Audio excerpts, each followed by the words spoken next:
Budgets, reassessments, stolen road signs, an ordinance proposed by a citizen, economic development. All topics discussed at the April 13th, 2026 Saluda County Council meeting. We're going to recap that meeting for you. And we've got exciting updates on the progress of the new EMS headquarters and the Saluda County Detention Center. All that and more on this week's episode of Saluda County Unplugged. This is Saluda County Unplugged. We're shining a light, yeah. Saluda County Unplugged. Feel the truth come alive. Saluda County Unplugged. Saluda County Unplugged. Welcome back to Saluda County Unplugged, shining a light on Saluda County government. I'm Rachel. And I'm Josh. And today we're walking through the April 13th County Council meeting and highlighting the decisions made and conversations that matter most to the residents. And for a meeting that lasted just over half an hour, there was a lot packed into this one. One of the first themes that came up was public safety. During his report, Councilman Beatonbow recognized National Public Safety Week and took time to acknowledge EMS, dispatchers, law enforcement, and county employees who support those services every day. There was also a reminder that the new EMS headquarters ribbon cutting is scheduled for May 1st at 1 p.m. and is open to the public. That's a major milestone project that's been in development for quite a while, and we'll talk about that more a little later in the episode. Councilman Daniel also provided a brief update on residential growth in the county. New housing construction was mentioned as a positive sign. Nothing dramatic, but an indicator of positive growth in the area. One area that stood out in particular was Chairman Moore addressing the theft of road signs across the county. Missing signs create a significant risk, hindering the ability of emergency responders to find locations quickly, which can delay response times. On top of the increased risk, the cost of replacing signs adds up quickly. The county unnecessarily spends thousands of taxpayer dollars each year replacing these signs. Road signs are not souvenirs, and when you take them, you're putting your community at risk and wasting taxpayer dollars. So if you happen to find any of these signs or know where any of them are, please return them. At the end of the council member reports, there was also a brief discussion about a proposed ordinance that came from a citizen regarding how the county handles the sale of publicly owned land. Chairman Jim Moore stated that members of council had reviewed the proposal and consulted with the county attorney. He stated that the county does follow state law regarding these transactions. The concern was that the proposed ordinance would be too restrictive, not necessarily in intent, but in practice. Adding too many steps or requirements can slow the county's ability to respond when economic development opportunities arise. And in the economic development world, the ability to move things quickly can be the difference between attracting a business or losing out to a competing jurisdiction. And again, this was provided as part of the council report, not as an item for action on the agenda. From there, council moved into public comments, which covered a pretty wide range of topics.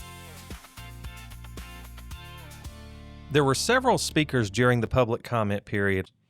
Up first was Amy Potts, chair of the Saluda County Republican Party. Mrs. Potts focused on clarification around public representation, specifically noting that unless someone has been clearly identified as speaking on behalf of the Republican Party, their comments should be understood as their own personal opinion. She stated that at times members of the party may provide comments to council on their own, and that their membership in the party should not be taken as representing the official position of the party. Her comments were really about making sure that there's no confusion over how those remarks are interpreted. Two speakers, Paul Gilbert and Will Williams, spoke from an economic development perspective, and their remarks were both centered around the challenges rural counties face when competing for industry, things like infrastructure limitations, workforce, and lack of interstate access. One of the biggest things that came out of the comments made is just how much the perception that these companies have of the community plays into their decision to come here or not. These companies don't just look at land or incentive packages. They're also paying attention to how the community talks about growth. They look at what public meetings sound like, what the sentiment looks like, and whether there's alignment around development. They look at things like conversations on social media, and they assess whether the community has a positive or negative outlook whenever it comes to growth and development. And the point wasn't about discouraging discussion. It was really about recognizing that perception is a big part of the decision-making process for companies considering investing in our community.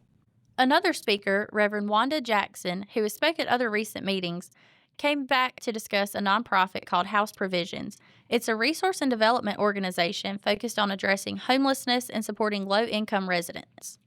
Their program includes things like housing assistance, job support, food and clothing resources, and longer-term services like leadership development and workforce readiness. Reverend Jackson also discussed interest in potentially partnering with the county or someone else to secure a facility locally so that they can provide services here in Saluda County. Stevie Heron was the last speaker in the public comment section of the agenda. He provided information about the Seniors Farmers Market Nutrition Program, which provides eligible seniors with vouchers to purchase fresh, locally grown produce. Distribution is scheduled for early June, and because funding is limited, it will be first come, first served. Mr. Heron stated that he would be providing more details on how to get the vouchers in May.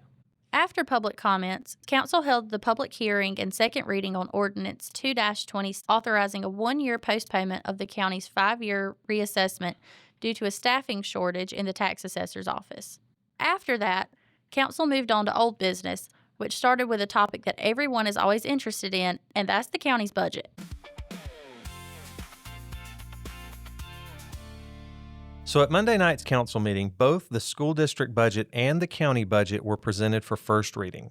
And just as a reminder from previous episodes, first reading is really just the starting point in the process. It's where everything gets placed on the table. This includes all of the departmental requests, our priorities, projected needs. So it's pretty much the full picture before the council and administrator begin making adjustments and balancing everything out over the coming weeks.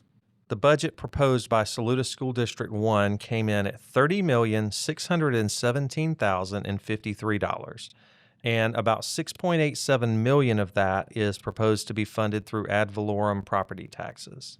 The proposed county operating budget at its first reading is $19,215,848. Right now, there is a gap of about $504,891 between projected revenue and proposed expenditures. But one of the key takeaways is that this gap is actually smaller than what we've seen in other recent budget cycles. So while there's still work ahead, the county is starting this process in a better position than we have historically. But again, as we said on last week's episode, first reading is really just the wish list, and the budget will be adjusted and revised over the next several weeks prior to adoption. Following the first reading of these two budget ordinances, Council did address a few more items. April was designated as Fair Housing Month, reminding us all that everyone should have access to safe and sound housing.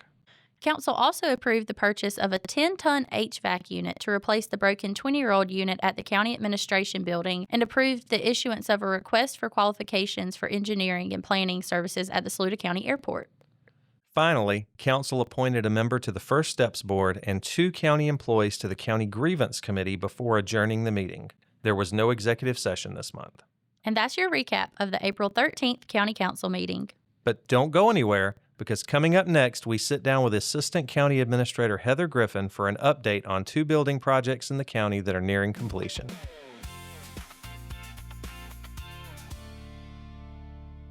All right, well, we are here with Assistant County Administrator Heather Griffin, who is going to be giving us an update on the new EMS headquarters and the new county detention facility. So, Heather, congratulations. You're the first ever guest on the Saluda County Unplugged podcast, so welcome. I am so honored to be here and to be the first guest on Saluda County Unplugged. I cannot tell you how excited I am about this new venture, and I really hope that all the citizens will take time to listen to this podcast. I think that this podcast, with the plain and simple to understand information, could bridge the gap between the citizens and the local government. And that theme song, who wouldn't want to listen to that? Hey, we're pretty proud of the theme song. So We walk around singing it in the office every day. I keep having people ask me if we can put the theme song on Spotify. So we might do that soon. Who knows? It could be our ringtone. There you go. Very good. Awesome. So, Heather, again, thanks for being here. As Josh said, we're going to jump into a little bit on the detention center and the new EMS headquarters. Would you want to start talking a little bit about the EMS headquarters that hopefully will be up and going soon. Yeah, and I'll just say in the beginning, EMS and the detention center are two buildings that the county has been in need for so many years. It's been a huge undertaking, and I understand why it's taken so long to get the project started. There were a lot of hurdles, but with hard work and dedication, we've been able to make it to almost completion with both buildings. And I have to say that the detention center employees and the EMS employees provide services to our counties that are vitally important, and they deserve facilities that will serve them back for many years.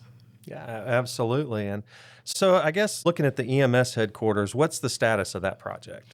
So EMS is done, and we've got the certificate of occupancy. The employees have been trained on the building and how to use it, and they're moving in. There is going to be a ribbon cutting on May 1st at 1 o'clock. We're very excited about that. So the plan is to have them all moved in and set up by that date. Awesome. And then what about the detention center? The detention center is a little bit more complicated. Substantial completion on that building is set for the end of March, but there are a lot of moving pieces with that building. There's a lot of inspections that have to happen, and as you can imagine, with the detention center, it would be a little bit more complicated, but they're working every single day, and we're excited about seeing that coming to completion too.